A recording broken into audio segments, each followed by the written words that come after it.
হাজার হাজার বৃক্ষ, লক্ষ লক্ষ বৃক্ষ তারা কেটে ফেলে দেয় জামাত, বিএনপি এরা সেই সময় বা পরবর্তী 2 বছরের তত্ত্বাবধায়ক সরকারের সময় এই ধারাবাহিকতা কিন্তু রক্ষা করা হয়নি। শুধু তাই না, আপনারা দেখেছেন 2013 সালে সরকার উৎখাতের আন্দোলনের নামে অগ্নি সন্ত্রাস করে মানুষকে যেমন হত্যা করা, তাছাড়া আমাদের বাস, ট্রাক, গাড়ি, রেল, লঞ্চ সেগুলি আগুনে জ্বালিয়ে দেওয়া আর বৃক্ষ নিধন করা। হাজার হাজার বৃক্ষ, লক্ষ লক্ষ বৃক্ষ তারা কেটে ফেলে দেয় জামাত, বিএনপি এরা সেই সময়। অর্থাৎ আমরা যেখানে গাছ লাগিয়ে গেছি সেগুলি তারা ধ্বংস করেছে। এটাই হচ্ছে দুর্ভাগ্যের বিষয়।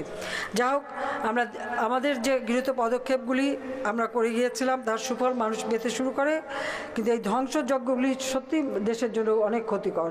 তবে 2009 সালে দ্বিতীয়বার সরকারে আসার পর আমাদের বৃক্ষরোপণ অভিযান আমরা ব্যবস্থা দিই। শুধু তাই না, 96 সালে আমি আরেকটা কাজ করেছিলাম, হেলিকপ্টারে করে আমাদের পার্বত্য এলাকা এবং চর অঞ্চলে